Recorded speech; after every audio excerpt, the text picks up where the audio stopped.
I want to be honest about something before I start. I am not a person who panics. I have never called out of work sick because of nerves. I have never left a job without 2 weeks' notice. I pay my taxes on time. I read the fine print on lease agreements. And when someone gives me a set of instructions, I follow them. That is not a boast. It is the trait that made me a good candidate for this position. And it is the trait that almost killed me, or maybe did kill me in some way I haven't figured out yet. The listing was on a staffing agency board, one of those niche sites for contract roles in institutional environments, hospitals, government offices, research facilities, that kind of thing. The posting was vague in the way that federal adjacent jobs often are. It asked for a compliance monitor for an overnight observation assignment at a residential treatment facility. 12-hour shifts, 4 nights, above market pay. The listing stressed that applicants should be detail-oriented, comfortable working alone, and capable of following complex multi-step protocols without supervision. There was a line at the bottom that said, "This role requires strict adherence to all provided instructions. Partial compliance is not acceptable." I didn't think anything of it. That sounded like every institutional job I'd ever taken. I applied. I got a call within 2 hours. The woman on the phone was pleasant but brief. She confirmed my availability, my willingness to work overnights, and asked one question that I remember clearly. "Are you someone who asks for clarification, or are you someone who reads carefully and proceeds?" I told her I was the second type. She said, "Good, that's what we need." The facility, she explained, was not a hospital.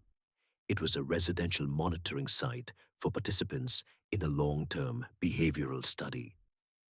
She couldn't share more until I arrived and signed the non-disclosure agreement, but she assured me the work was straightforward. Observe, document, follow the instructions exactly. I asked if there was a training period. She said, "Everything you need to know will be in the binder." The facility was 40 minutes outside the city, past a long stretch of unlit 2-lane road that cut through flat, treeless land. I arrived just before 9 in the evening, which was half an hour before my shift started. The building was low and wide, single-story, built from pale concrete that looked almost blue in the floodlights. There were no signs, no name on the building. The parking lot held 6 cars, all of them clustered near a single entrance on the east side. I parked beside them and sat for a moment, looking at the building. It was exactly the kind of place I'd worked before. Nondescript, institutional, the kind of building designed to be forgettable. Inside, the front area was a short hallway, ending at a reception window with a metal grate. A man sat behind it. He was maybe 50, thin, with reading glasses pushed up on his forehead. He didn't greet me. He slid a clipboard through the slot and asked me to sign the NDA and the shift acknowledgement form. I read both carefully. The NDA was standard. The shift acknowledgement was 1 page and said, in simple language, that I understood I would be working alone in the monitoring wing from 9:30 p.m. to 9:30 a.m., that I was not to leave the wing during my shift unless there was an emergency requiring evacuation, and that all instructions for my duties were contained in a binder that would be at my station. I signed both. He gave me a keycard on a lanyard and told me to go through the door to the left, follow the hallway to the end, and I'd find the monitoring station. He said one other thing before I walked away. Read the full binder before you start your rounds. Don't skim it. I told him I wouldn't. The hallway was long, maybe 80 feet, and lined with doors on both sides. Each door was solid, pale gray, with a small window at eye level made of thick glass, the kind with wire mesh embedded in it. The windows were dark. I didn't look through them. I wasn't told to. Not yet. The floor was polished concrete, and my shoes made a clean, metronomic sound as I walked. At the end of the hallway, the corridor opened into a small room, maybe 10 by 12 feet. There was a desk, a chair, a wall-mounted clock, a phone with no dial pad, and a binder. The binder was white, thick, three-ring, with a typed label on the front that said Monitoring Protocols, Wing 4, Overnight Shift. Below that, in smaller text, read in full before beginning any duties. Do not skip sections. Do not reorder sections. Read from front to back. I sat down. I opened the binder, and I read it from front to back, exactly as instructed. The first section was titled Facility Overview. It was brief. The wing I was assigned to contained 12 rooms, the 6 on each side of the hallway I had just walked through. Each room housed one participant.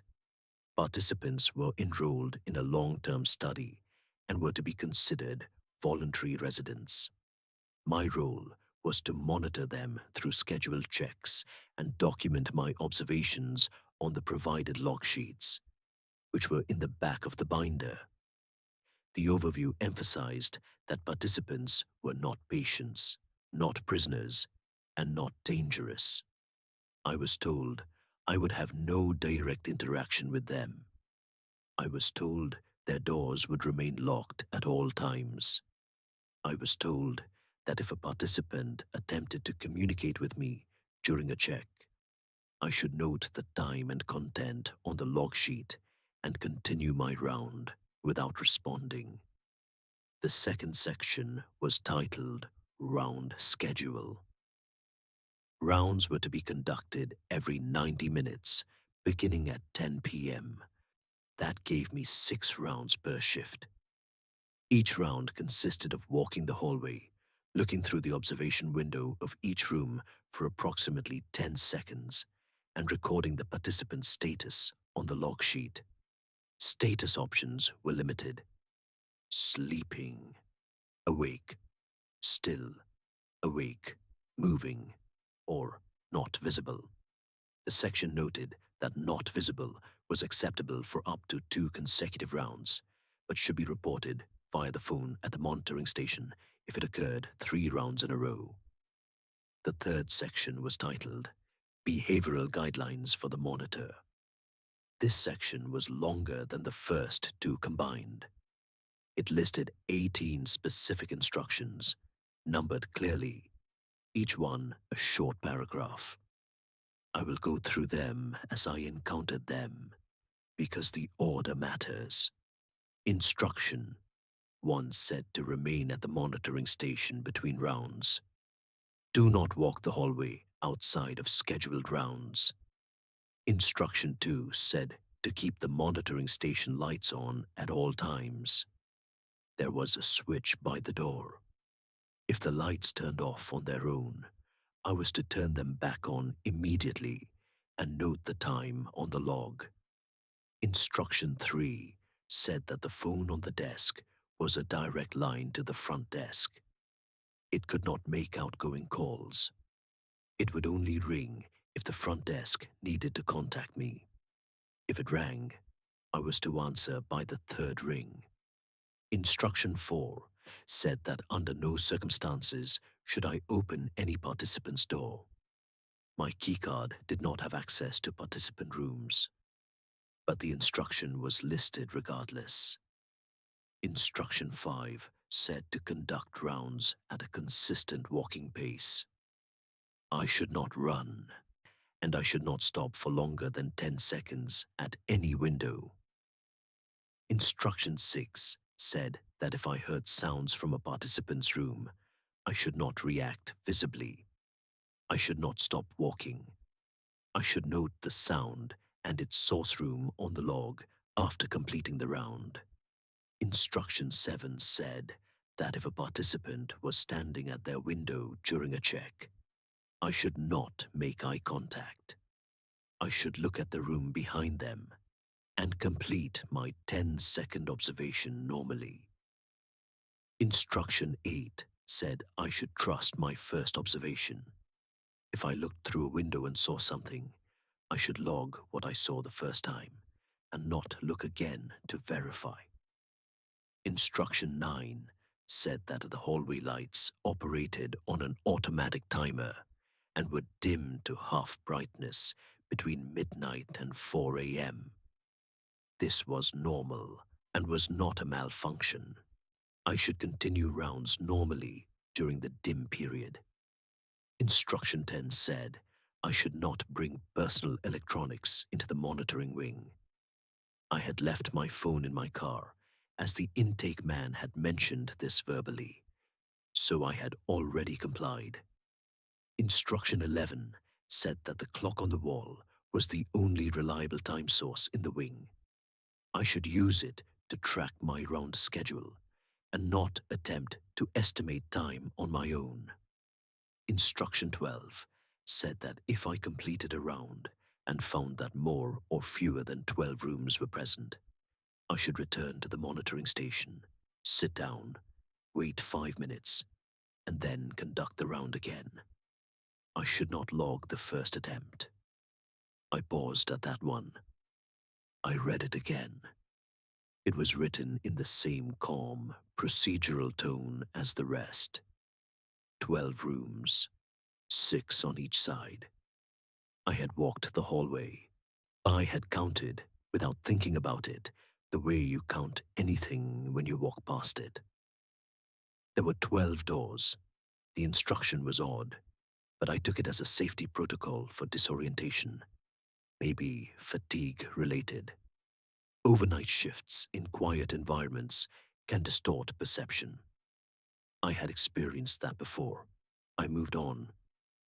Instruction 13 said that if a participant's room appeared empty and the participant had been logged as not visible for 2 consecutive rounds, I should press the red button on the underside of the desk during my next round. I checked. There was a red button under the desk, slightly recessed, covered by a small plastic flap. The instructions said not to press it under any other circumstances. Instruction 14 said that between 2 a.m. and 4 a.m., I might hear a second set of footsteps in the hallway during my round. If I heard them, I should not turn around, not alter my pace, and not acknowledge the sound. I should continue my round and log the occurrence under anomalous observations on the back of the log sheet. I paused again, longer this time. I was sitting in a quiet room, in a quiet building, and I had just read an instruction that told me to ignore footsteps behind me. It was written like the rest, clean, procedural, no drama. It didn't explain what the footsteps were. It didn't say they were another staff member. It didn't say they were a test. It just told me what to do if I heard them, which was nothing. Instruction 15 said that if a participant spoke to me through their door, I should not respond. This was a repetition of something from the overview section, but it added one detail. If a participant says your name, do not log this. Continue your round normally. I had not told anyone at the facility my name other than what was on the forms I'd signed. I assumed it was in their system, but the specificity of that instruction was uncomfortable. It acknowledged the possibility of something that should not be possible, and then told me to ignore it. Instruction 16 said that all log entries should be written in pen. If I made an error, I should cross it out with a single line and write the correction beside it. I should not erase or obscure any entry. Instruction 17 said that at the end of my shift, I should leave the binder on the desk exactly as I found it. Place the completed log sheets in the tray beside the phone, and exit the wing without stopping. I should not look through any observation windows while leaving. Instruction 18, the last one, said, if at any point you feel that these instructions are contradictory, proceed with the instruction you encountered first. Chronological priority governs all conflicts. I read that one 3 times. It was a conflict resolution rule, and it was the last instruction in the section, which meant it was the lowest priority instruction by its own logic. It told me that if instructions conflicted, I should follow the earlier one. But it was instruction 18, telling me what to do about instructions 1 through 17. If a conflict arose between this rule and an earlier one, this rule told me to follow the earlier one, which meant this rule was overriding itself. It was a strange loop, and I noticed it, but I also understood the practical intent. When in doubt, go with the first thing you were told. That seemed clear enough. I finished reading the rest of the binder. The remaining pages were log sheets, blank and numbered, and a single-page quick reference card that summarized the round schedule. I looked at the clock. It was 9:47. I had 13 minutes before my first round. I sat at the desk, pen in hand, and I felt fine. The building was quiet. The instructions were detailed, but not unreasonable. Some were strange, but I had worked in facilities where the protocols reflected edge cases from years of operation, things that had happened once and generated a rule that stayed in the binder forever. I assumed that was what I was looking at. A history of unusual incidents, codified into procedure. At 10 o'clock exactly, I stood up and began my first round. The hallway was bright. My shoes sounded the same as before, steady and clean on the concrete. I started on the left side, room 1. I looked through the window. The room was small, maybe 8 by 10, with a bed, a small desk, and a chair. The participant was in bed, under a blanket, facing the wall, sleeping. I moved to room 2. Same layout. The participant was also in bed, also apparently asleep, though this one was on their back. Room 3, sleeping. Room 4, sleeping. Room 5, awake. The participant in room 5 was sitting on the edge of their bed, hands on their knees, looking at the floor. Awake, still. Room 6, sleeping. I crossed to the right side. Room 7, sleeping. Room 8, sleeping. Room 9 was the first, not visible. The bed was empty. The room appeared unoccupied.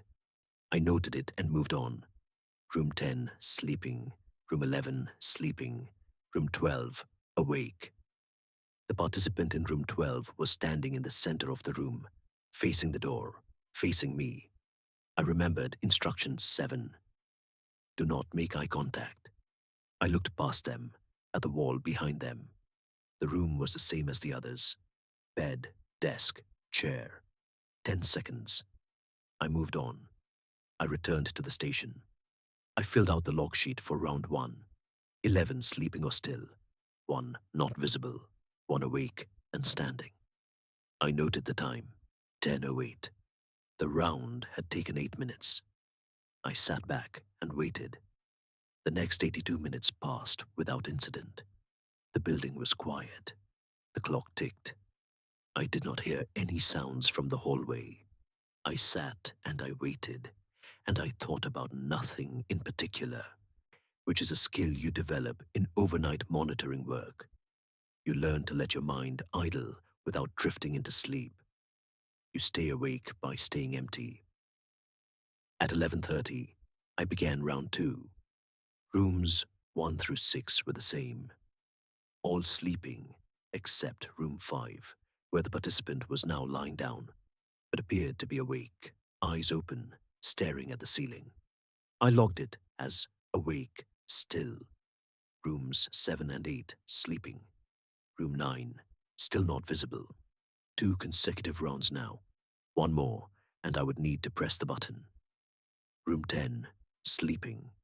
Room 11 sleeping. Room 12. The participant in room 12 was standing in the same spot, in the center of the room, facing the door. Same posture, same position. I did what I was told. I looked past them. I counted to 10. I moved on.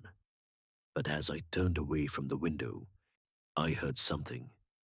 A voice, muffled by the door, said a single word. It was my name. I kept walking. Instruction 15. If a participant says your name, do not log this. Continue your round normally. I returned to the station. I filled out the log. I did not write down what I heard. The instruction was explicit. But I sat there afterward and thought about it. My name was on the forms I had signed.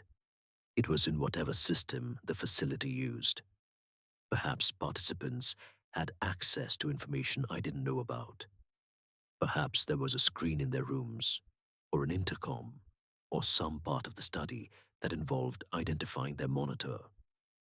There were explanations. None of them were satisfying, but they existed, and I held on to them. At 1 a.m., round 3, I walked the hallway. Everything was the same through rooms 1 to 8. Room 9 was still empty. 3 consecutive rounds. The protocol was clear. After this round, I would need to press the red button. I continued. Room 10, sleeping. Room 11, sleeping. Room 12, the participant was standing at the window, not in the center of the room. At the window, inches from the glass, face fully visible for the first time. It was a woman, maybe 30, with short dark hair and an expression I can only describe as focused, not distressed, not angry. Focused, the way someone looks when they are trying to read something far away. She was looking directly at me. I did not make eye contact. I looked at the wall behind her, but she was so close to the glass that her face occupied most of my visual field.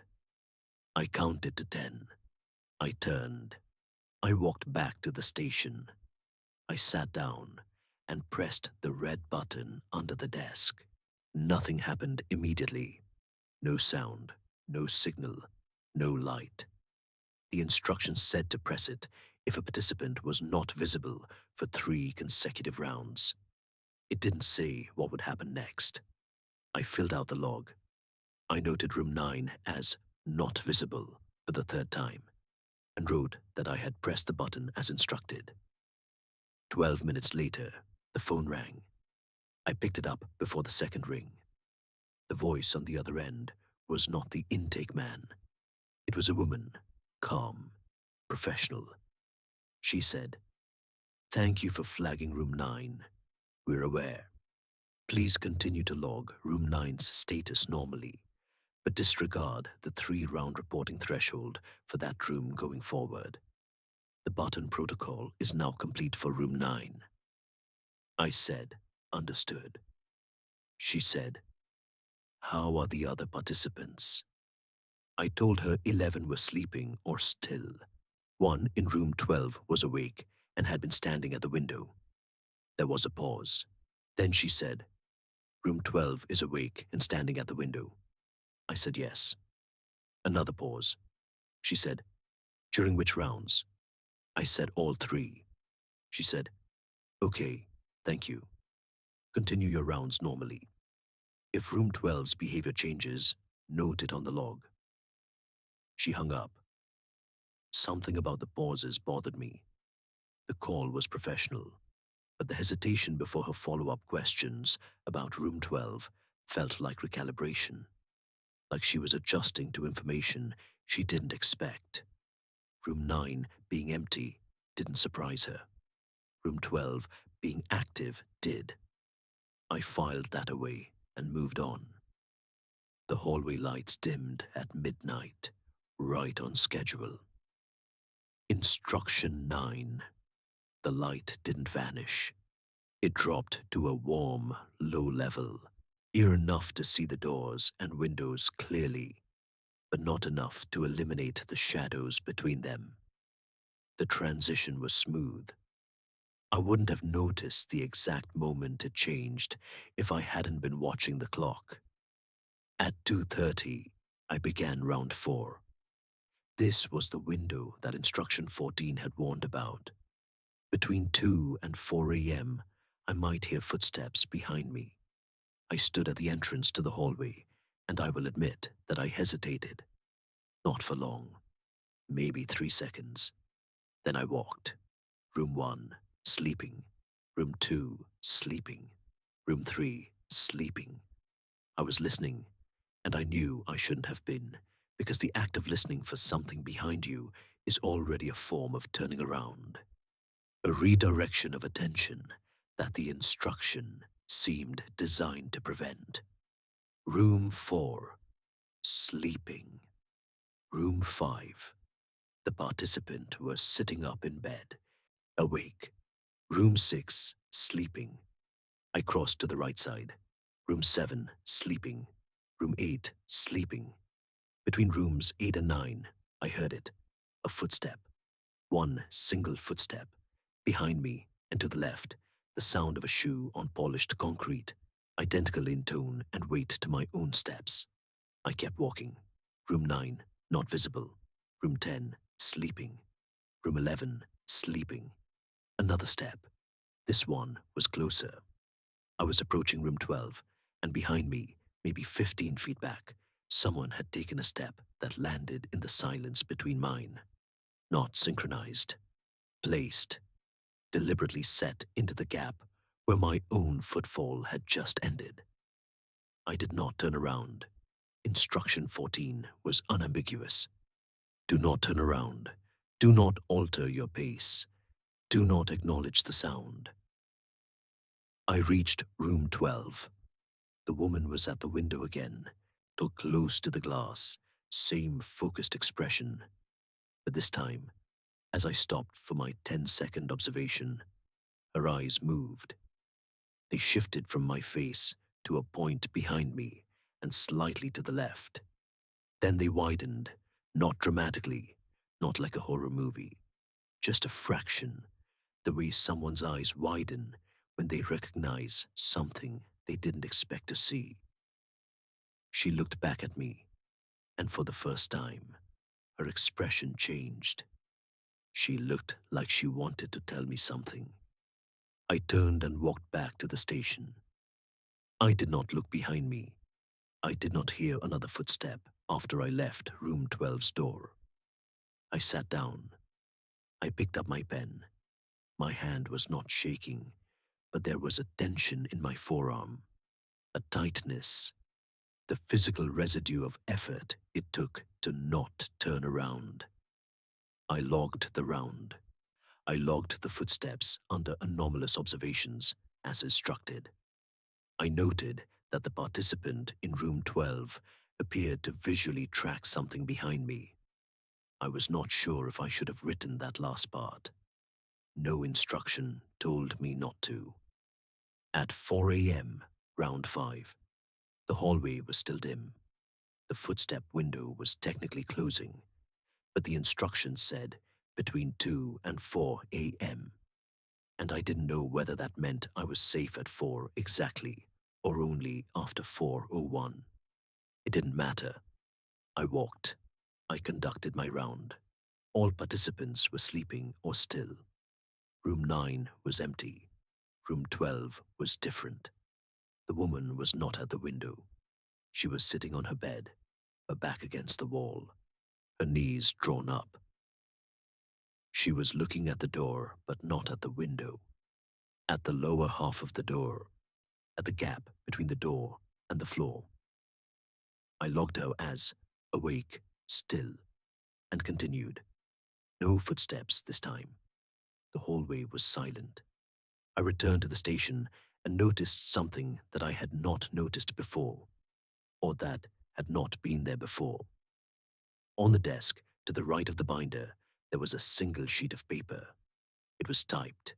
Same font as the binder, same formatting.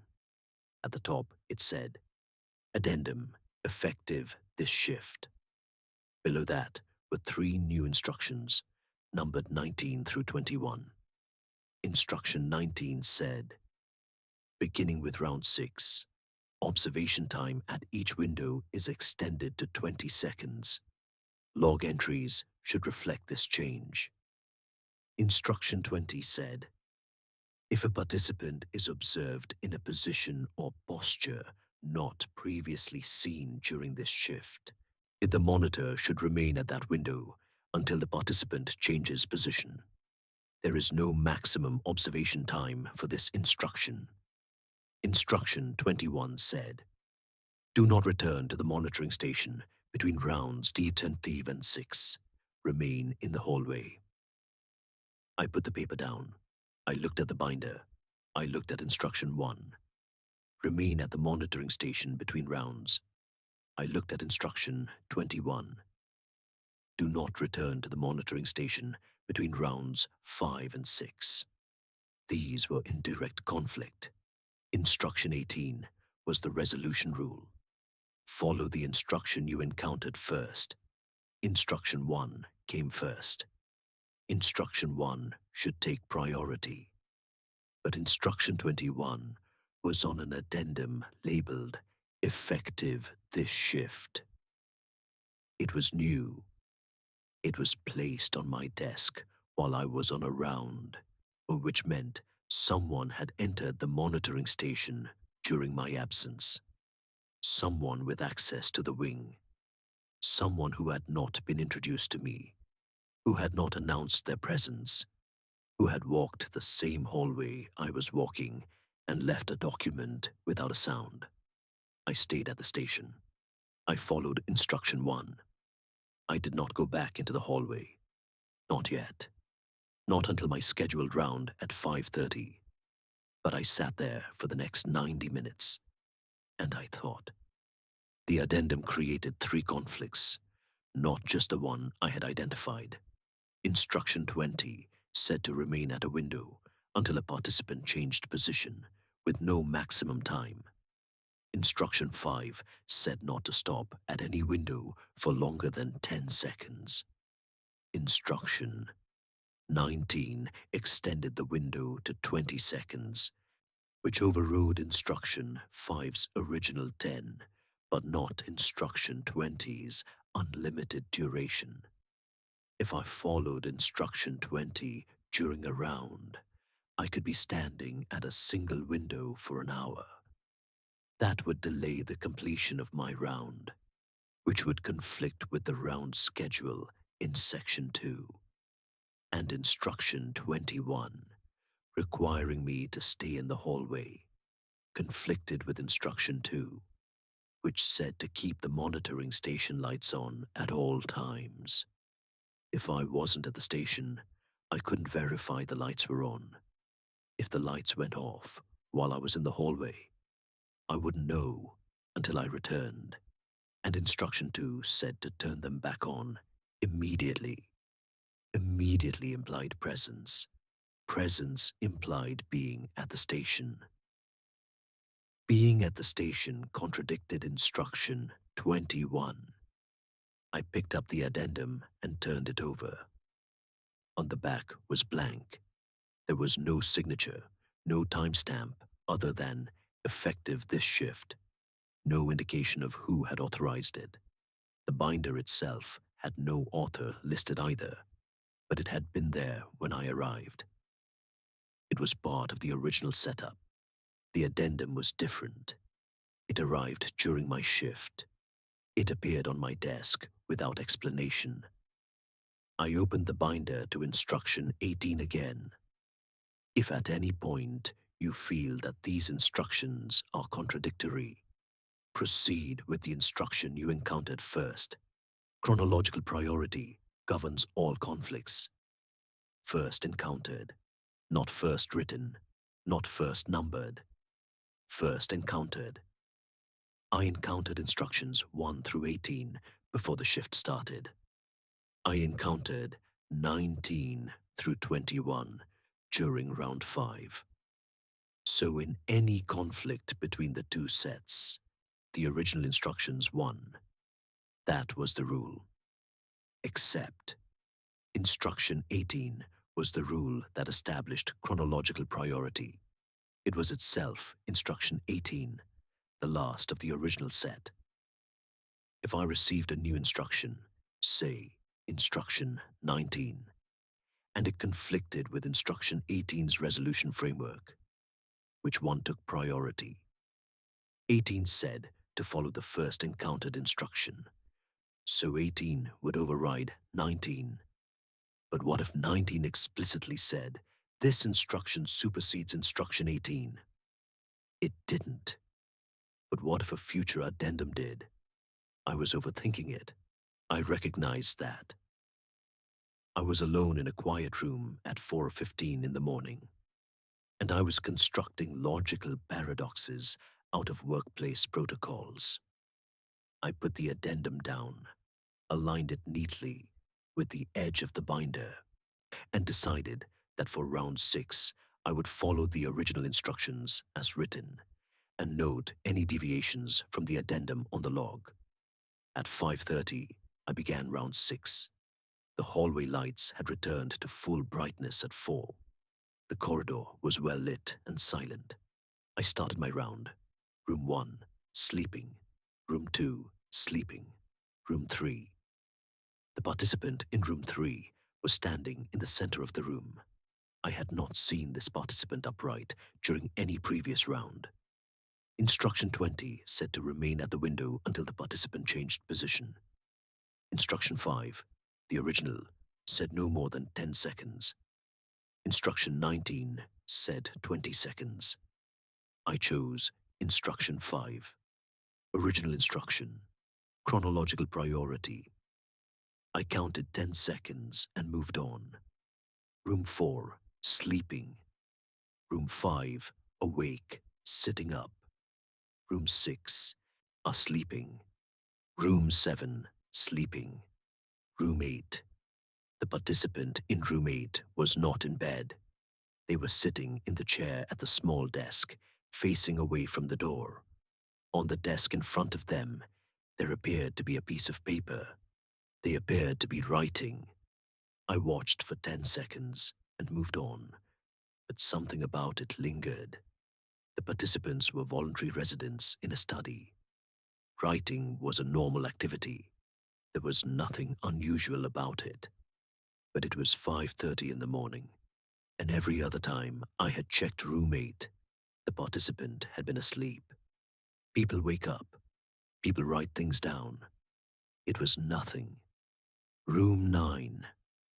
I looked through the window, expecting the same empty room. The room was not empty. There was a person sitting on the edge of the bed, hands on their knees, looking at the floor, a posture identical to the participant in room 5 during my first round. I stared. I counted 10 seconds. I logged it immediately in my head. Awake, still. But this room had been empty for 5 consecutive rounds. I had pressed the red button. I had received a phone call about it. The woman on the phone had said to disregard the reporting threshold and continue logging normally. She had not said a participant would reappear.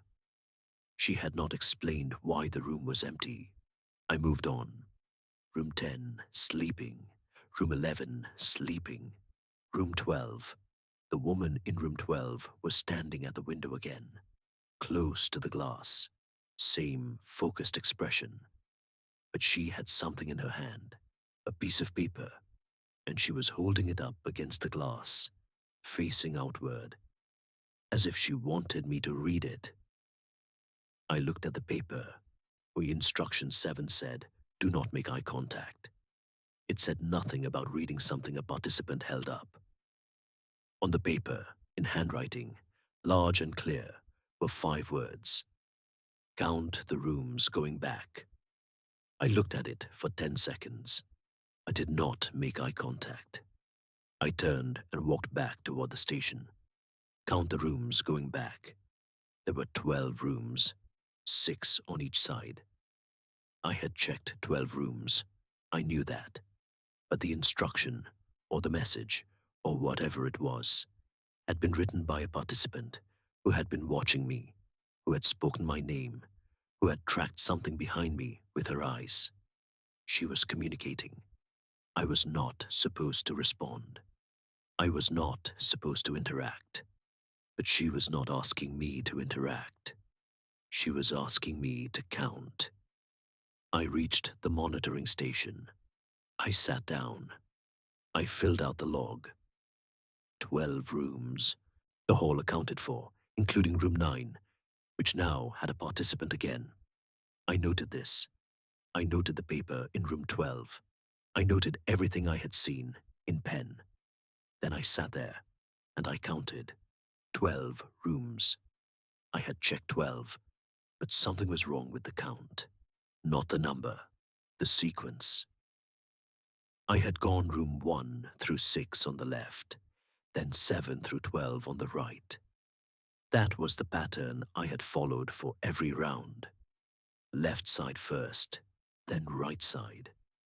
But when I walked back from room 12 to the station, I walked back along the right side of the hallway, and then would pass the left side. The rooms I would pass on my return journey, if I counted them, would be in descending order: 12, 11, 10, 9, 8, 7, then 6, 5, 4, 3, 2, 1. 12 rooms. But I hadn't been counting on my way back. I never counted on the way back. The instructions didn't say 2. The instructions described rounds as a one-way observation walk.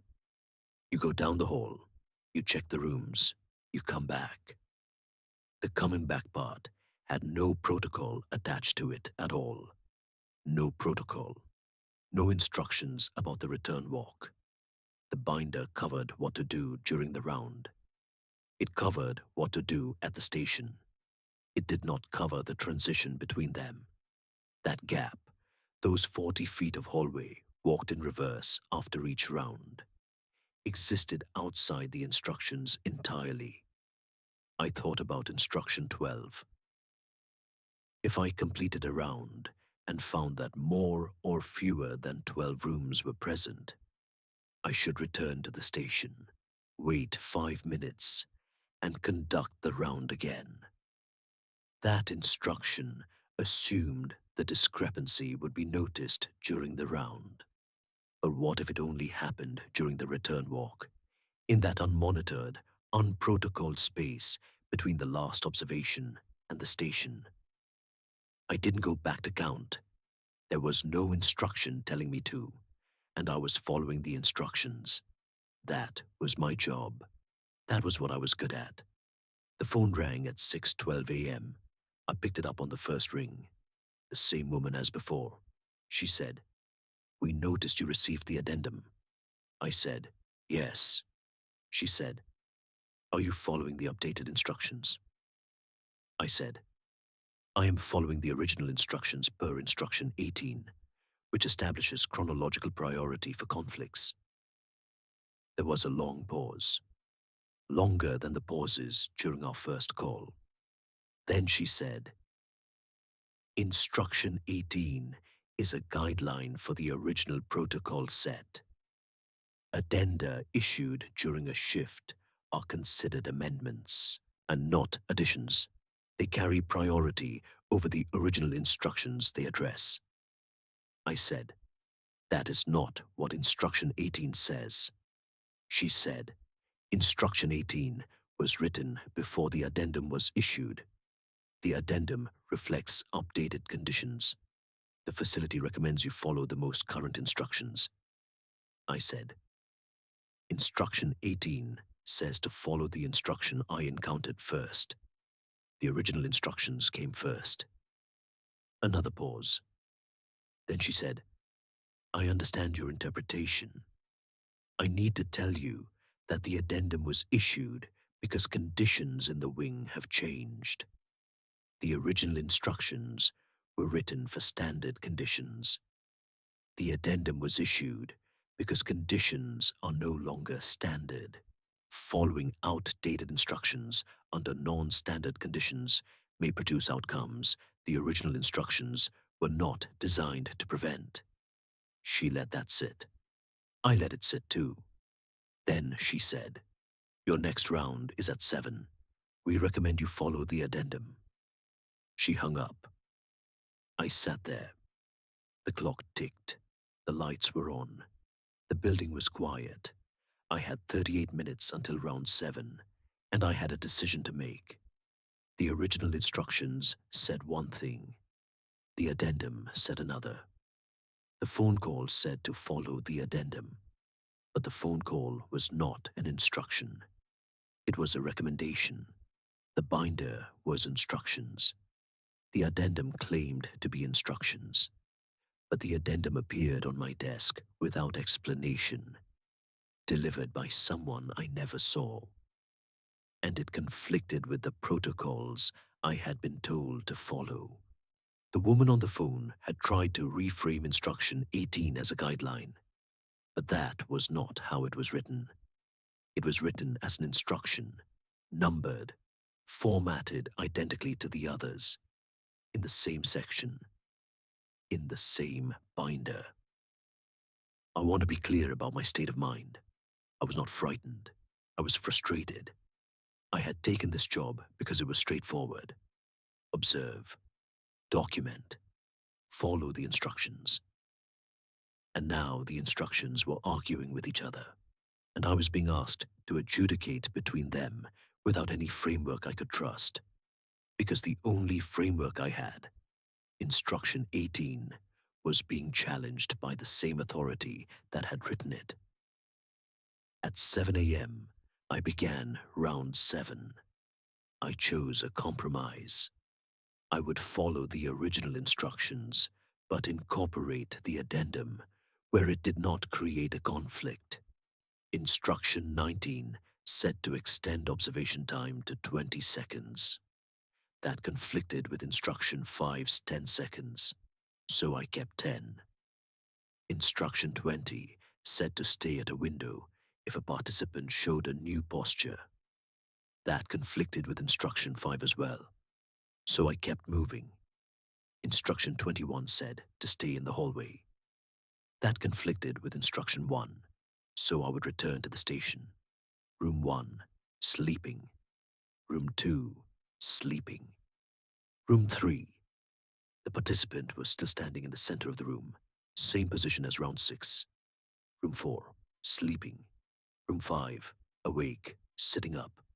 Room 6. Room 6 was wrong. The participant in room 6 had been sleeping every time I checked. Now, room 6 was empty. Not visible in the way room 9 had been, where the room looked normal, but unoccupied. Room 6 looked like no one had ever been in it. The bed was made with tight, flat corners. The desk was bare. The chair was pushed in. There were no personal items, no signs of habitation. It looked like a model room, a display. I stared for 10 seconds. I logged it as not visible because that was the closest option, but it wasn't accurate. Room 9 had been not visible, meaning the participant wasn't there. Room 6 was different. Room 6 looked like it had never been occupied. I continued. Room 7, sleeping. Room 8, the participant was still at the desk, still writing. Room 9, the participant was still sitting on the edge of the bed. Room 10, sleeping. Room 11. Room 11 was also empty. Same presentation as room 6. Sterile. Unused. Bed made with military precision. No personal effects. I locked it and moved on. Room 12. The woman in room 12 was at the window. She had a new piece of paper. She held it up. It said, "You're doing it wrong." I looked at it for 10 seconds. I went back to the station. 2 rooms were now empty that hadn't been before. 1 room that had been empty now had a participant. The total count was still 12 rooms, but the occupancy had shifted. 11 occupied, then 10 occupied, and 1 reappearing. Now 10 occupied with 2 new vacancies and 1 return. The math was moving, and I didn't know what it meant because the instructions didn't tell me what to do about participants who disappear from rooms that weren't flagged as problematic. The button protocol was for room 9. What was I supposed to do about rooms 6 and 11? The binder had no instruction for this. The addendum had no instruction for this. The phone was silent. I was in a gap, a space where the instructions didn't reach, and I had to make a decision without guidance. I picked up the phone. Nothing happened. There was no dial tone. The instructions said it was a direct line to the front desk and could not make outgoing calls. It would only ring if they called me. I couldn't call them. I set it down. I wrote detailed notes on the log. I described rooms 6 and 11.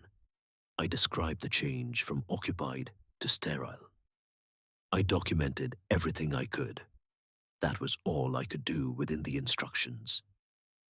At 8:15, an hour and 15 minutes before my shift ended, I noticed another sheet of paper on the desk.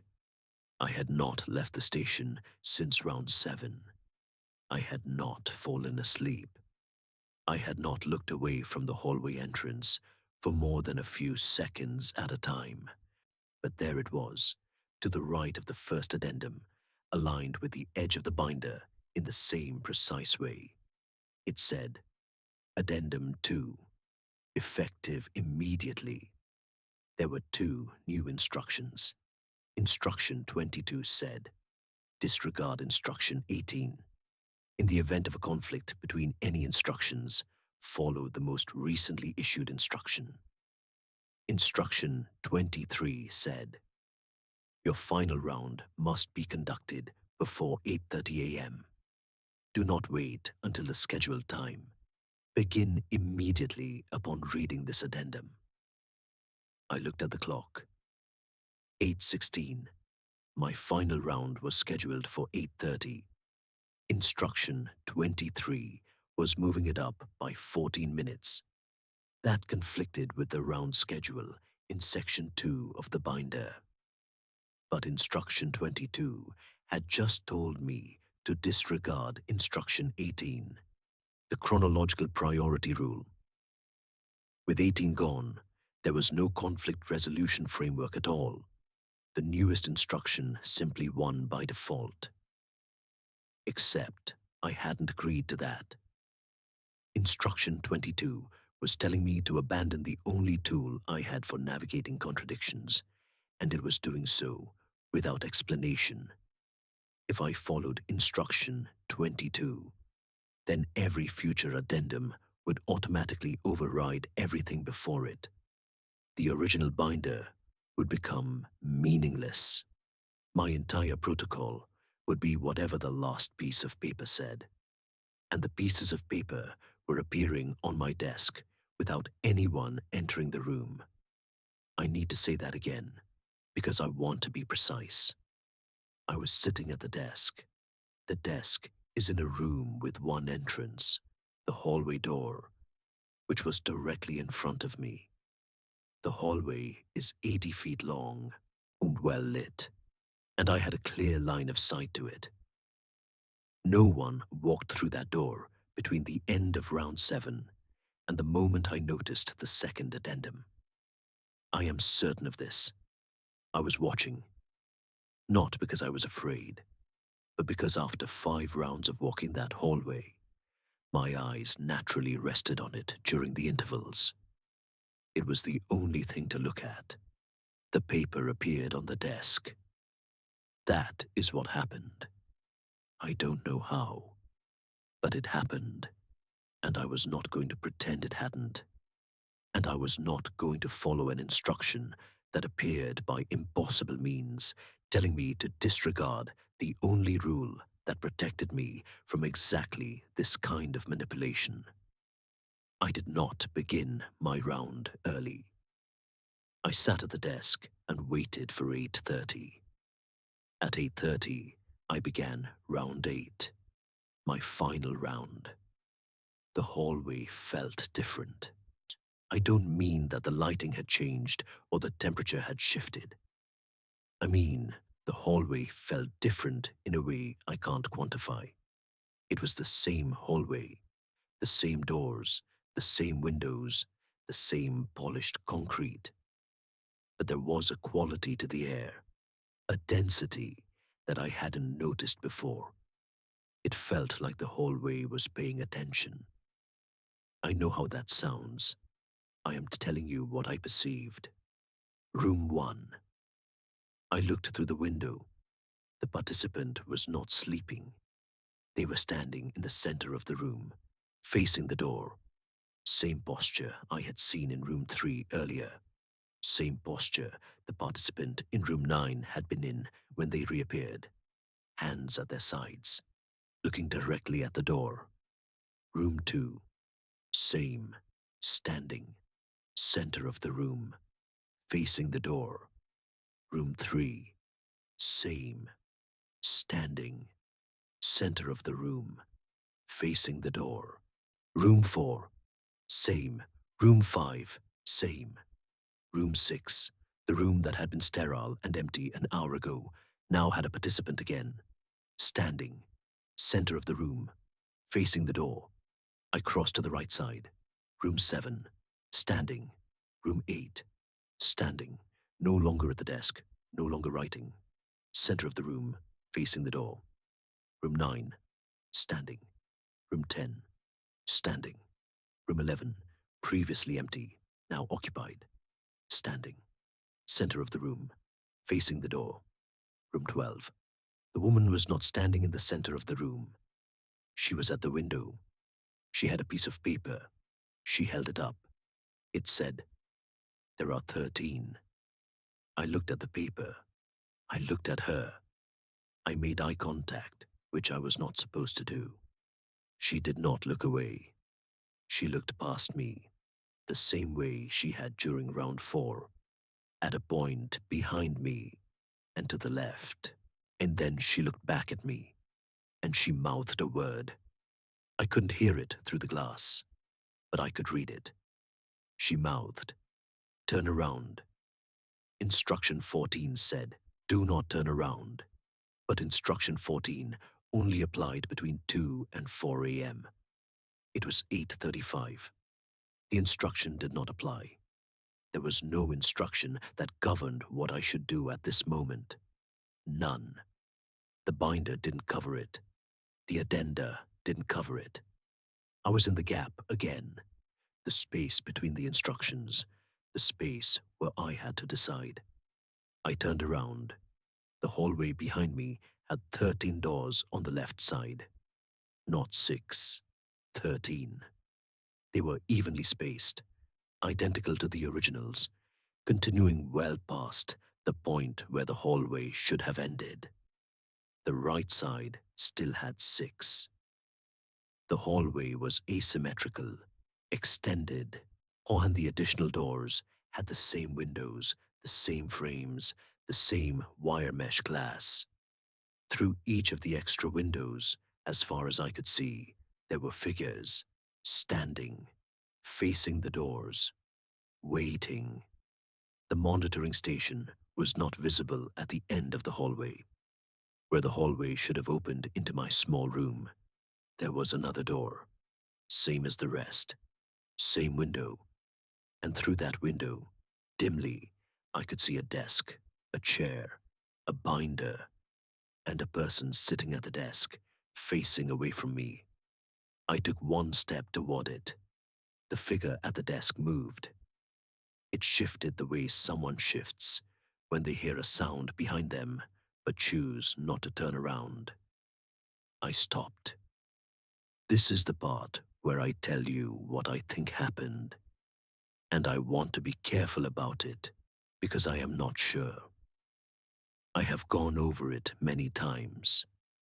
I have read the log sheets, which I still have, which I took with me, which I was not supposed to take but did because instruction 17 said to place them in the tray, and I chose not to follow that instruction for reasons I think you'll understand. I think the instructions were not written for me. I think they were written about me. I think the binder was not a set of protocols for how to monitor the participants. I think it was a set of protocols for how to manage the monitor, which was me. Instruction 1 kept me at the station, so I wouldn't see the hallway change between rounds. Instruction 5 kept me moving, so I wouldn't look too carefully at any one room. Instruction 7 kept my eyes off the participants' faces, so I wouldn't notice they were watching me back. Instruction 8 told me to trust my first observation and not look again, so I wouldn't catch the discrepancies.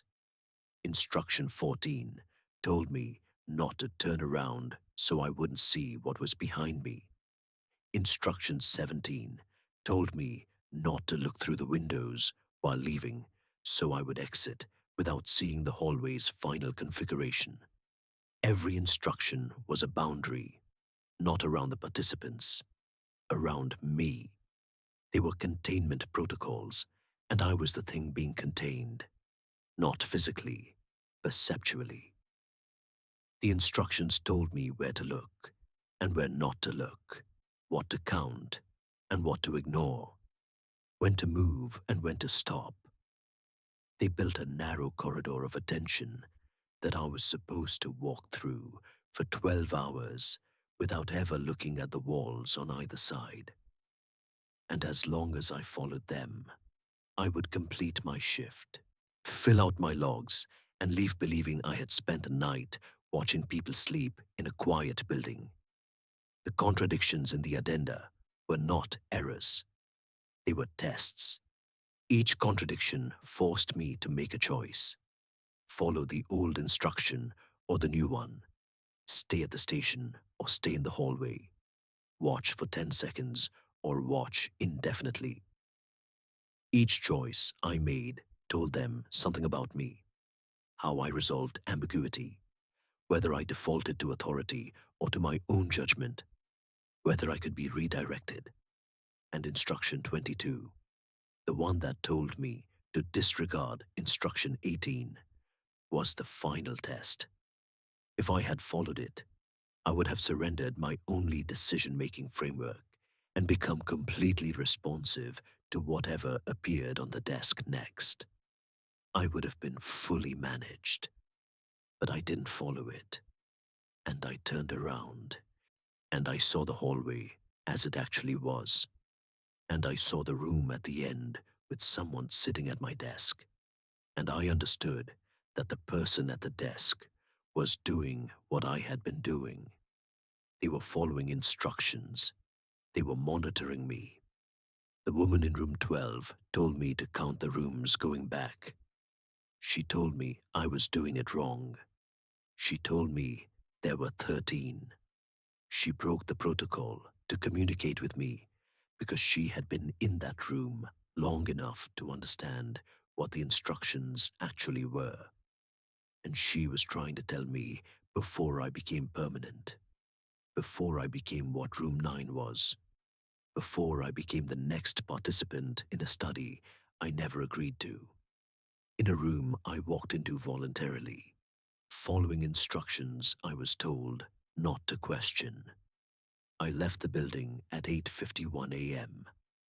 I did not stop at the reception window.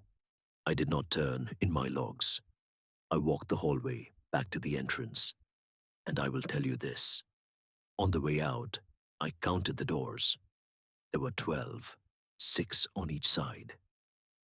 The hallway was normal. The monitoring station behind me was empty. Everything looked exactly as it had when I arrived. I drove home. I called the staffing agency at 9:30 when their office opened. The woman who answered said she didn't have a record of my placement. She said they didn't staff residential treatment facilities. She said the listing I described didn't match anything in their system. I gave her the address. She put me on hold. She came back and told me that address was a decommissioned federal storage building. It had been empty for 4 years. I still have the log sheets. They are in a drawer in my apartment. They are filled out in my handwriting, in pen, on paper, that has a header reading Wing 4, Monitoring Log, Shift Record. They are real. I wrote them. I was there. I also have the second addendum. I took it when I left. I don't know why. Maybe because it was the only piece of evidence that something had tried to change the rules while I was inside. The only proof that the system was alive and adjusting in real time. I keep it in the same drawer. Sometimes I take it out and read it. It still says the same thing. Disregard instruction 18. And here is the part that I cannot stop thinking about. The part that keeps me awake, which is ironic for someone who spent a night watching other people sleep. The second addendum appeared on my desk while I was sitting at the desk. No one entered the room, I am certain. But there is another possibility, one that I have tried very hard not to consider. And it is this. What if the addendum didn't appear while I was at the desk? What if it was always there? What if the instructions themselves were changing retroactively, and the version of the binder I read at 9:47 p.m. was not the same document by the time I read it at 8:15 a.m.? What if instruction 18, the rule I clung to, the rule I used to justify every decision I made, was not in the original binder at all? What if it was added later, after I arrived, specifically because they knew I would need an anchor, and they wanted to see if I would hold on to it? If that's true, then my decisions were not independent. Every choice I made, including the choice to resist the addenda, was made within a framework that was given to me by the same system I thought I was resisting. I thought I was following my own judgment, but my judgment was following instruction 18, and instruction 18 was following me. I don't go back to that area. I don't take overnight contracts anymore. I work days now, in environments where I can see every wall and count every door, and verify that the room I'm sitting in is the same room I walked into. I don't follow instructions the way I used to. When someone gives me a protocol, I read it, and then I ask a question I never used to ask. Who does this instruction serve? Because the thing I learned in that building is this. The instructions were not there to help me do my job. They were there to keep me from noticing that I was the job. The 18 rules, the addenda, the contradictions, the phone call that tried to talk me out of my own reasoning. All of it was a single system with a single purpose: to keep me looking through the windows so I would never realize I was on the wrong side of the glass.